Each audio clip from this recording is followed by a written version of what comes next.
Hello everyone, welcome to Global Government News. This is actually part 4 for today, June 25th, 2012, although you probably won't be able to see it till tomorrow whenever my internet allows it to go through. But I decided to make a 4th video, so this is the final part for today. Okay, so this first article I have up is Brussels offers to buy Britain a flagpole to force Eric Pickle's government department to fly EU flag. So it says here that a fight over the government being forced to fly the European Union flag took a turn last night after Brussels offered to pay for a new flagpole if it complied with the demand. This is a fine he was told he would have to pay under new European Commission rules if he did not fly the EU flag continuously outside his office. And this isn't the first time I've seen this individual say this or use the term New World Order, but Ahmadinejad of Iran calls for a New World Order based on compassion and justice. So kind of like a compassionate, peaceful police state in Chicago. Iran's president criticized the current world order as discriminatory and inefficient, calling for a new system based on compassion and justice. And I've seen photos of him giving the devil horns and all that, so it's just kind of like China. I was reading an article earlier. It's kind of this global systems way of doing things. You know, it's what most of you are already aware of. Most of the leaders, even, quote, opposition leaders in other countries like Iran or in China or something like that, or possibly even North Korea, they're all part of the system. So they're all part of this global system, and it just sucks because the people, like regular Iranians, may actually think that may actually hate this guy and know that he's a globalist. But unfortunately, like in other countries, they can't really do much about it.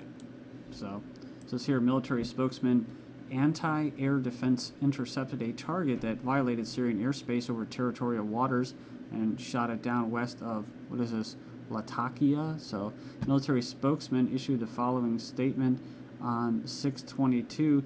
An unidentified aerial target violated Syrian airspace coming from the west at very low altitude.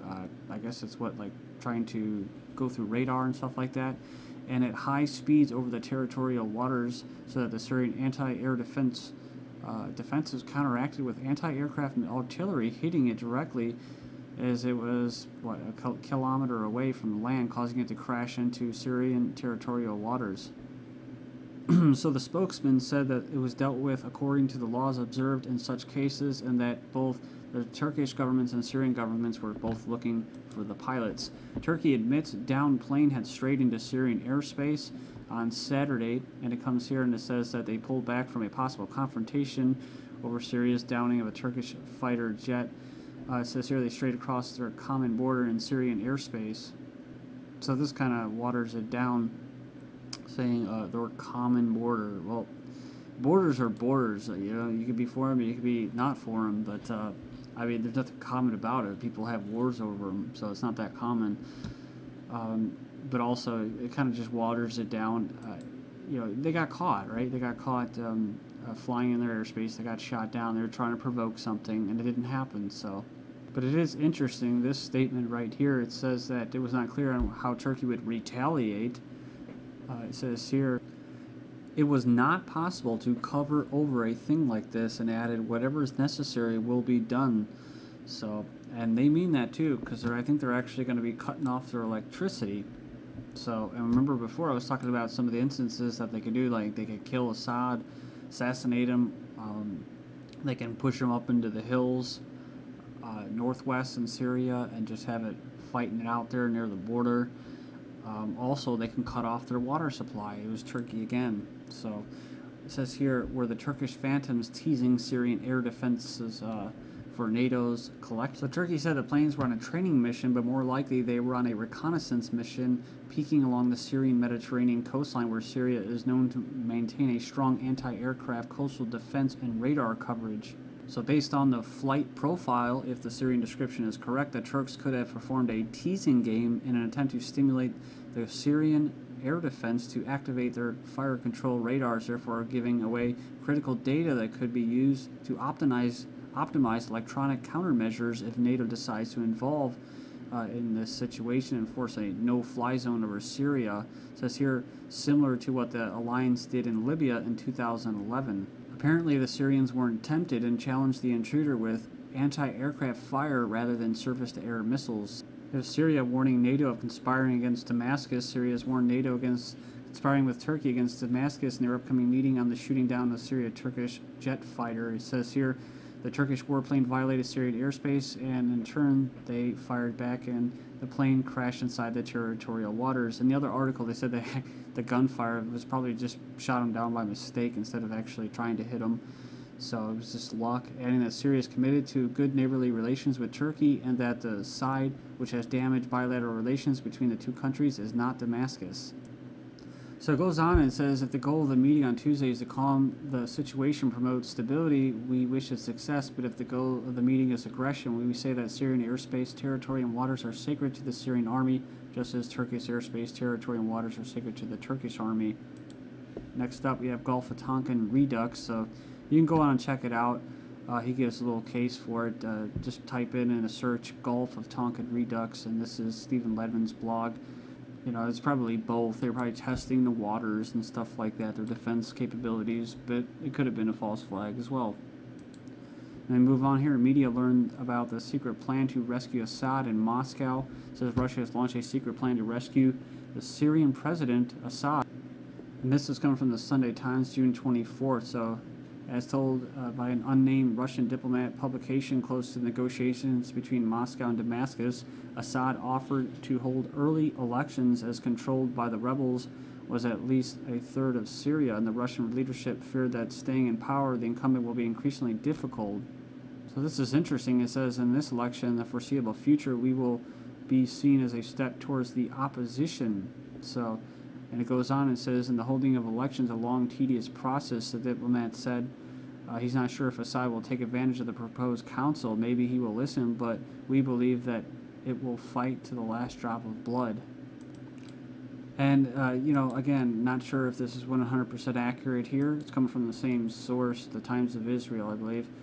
3 more Syrian pilots defect to Jordan. Defections from Air Force, normally fiercely loyal to Assad, have been seen as a sign of fraying allegiances. But if you remember me covering an article before where it said that there's going to be defectors, they're going to be mostly, Sunni factions, and that the most fierce ones that are close to them are Shiite, so, and they're not going anywhere. It says here, Saudi Arabia plans to fund Syria rebel army. Well, this is kind of interesting because they're already funneling weapons to them. They're taking the funds and giving them to them. But I guess now, just like the CIA confirming what we were saying, which is they're arming the rebels, now Saudi Arabia is coming out and saying that they're actually doing the same thing. So, but they're gonna do it, in quotes.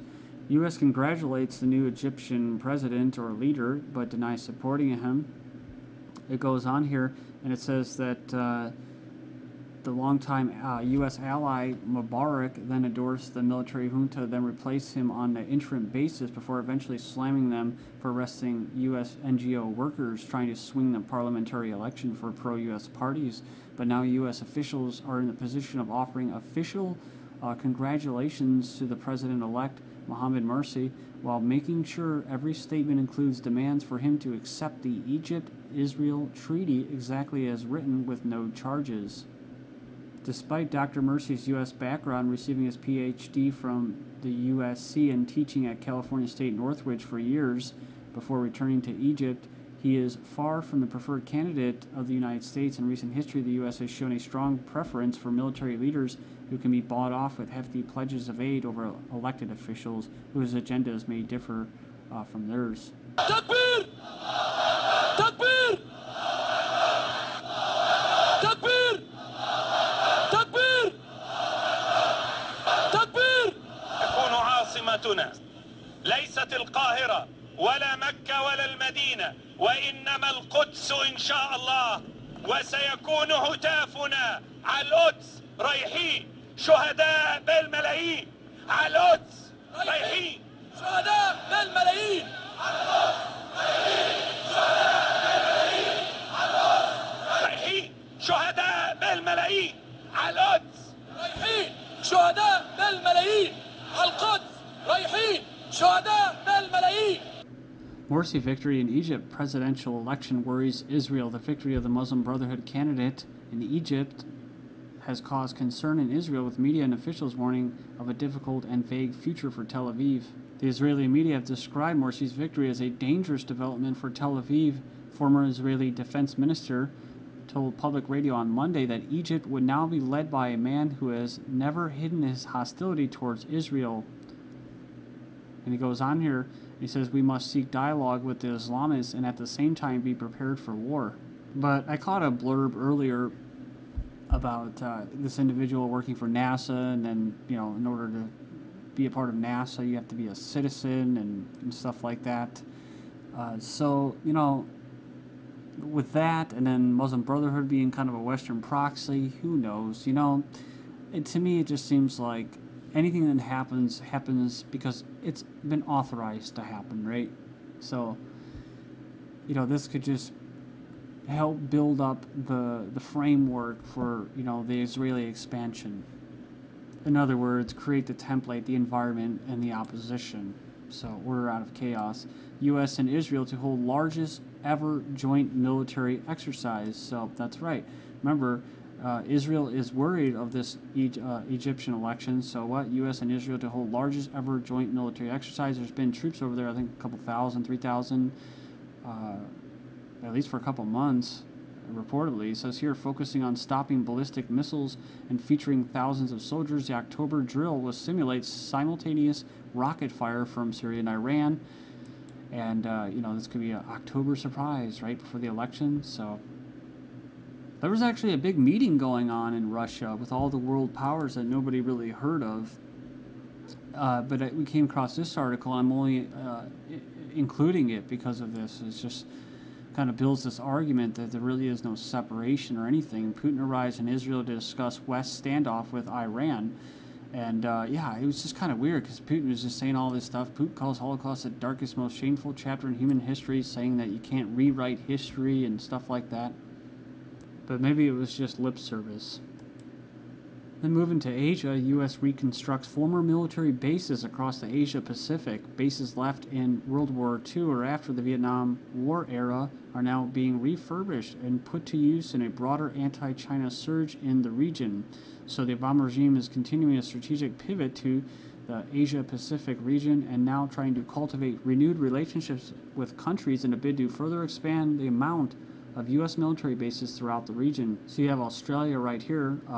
Bases, it doesn't say, but they do have, I think they're trying to create the first U.S. base, but they definitely have U.S. forces there and stuff like that, and they're training with them. Personnel, 178. And it says here, Guam, 2 bases. Personnel, I've been there. It's actually a cool little island, but they're very, very impoverished and bore the people, of course, right? That's everywhere you go, because they had to build the shopping malls. And it says here, Singapore, 1 base, 157 personnel. Thailand, 162 personnel, no bases. South Korea, 12 bases. They don't say the personnel. Philippines, 182 personnel. They don't say the bases. And then Japan, 17 bases, personnel, 40,000. So similar to the basically cornering or surrounding of Iran, the idea is having enough U.S. bases peppered throughout the region so that China would be too surrounded to safely attack. I remember me covering this. North Korea denounces the United States South over flag insult. So there's the photo of what I was talking about there. It says here, during the U.S. South Korean military drills on Friday, a huge North Korean flag on a hill disappeared behind flames and smoke, and as South Korean jets and U.S. helicopters fired rockets. So it says here that North Korea's foreign ministry said in a statement, it is an extremely grave military action and politically motivated provocation to fire live bullets and shells at the flag of a sovereign state without declaration of war. The U.S. and South Korea have conducted numerous massive joint naval and aerial drills in the waters east of the Korean Peninsula. So the U.S. is obviously provoking North Korea right there, right? This is after, from April 11th, Clinton warning of additional provocations from North Korea, saying that North Korea is provoking them into a war. But look at this. June 24th, North Korea calls U.S., Korean, use of national flag and huge live fire drills a grave provocation. So we know that the Pakistanis are not exactly embracing the United States soldiers with open arms because of the drone attacks. CIA drone attacks are killing many farmers. Washington mulling joint raids with Kabul on Pakistan. They're considering launching secret joint U.S.-Afghan commando raids on Pakistani soil. While India is to deploy anti-missile defense shield in Delhi, Mumbai, very soon. Thank you.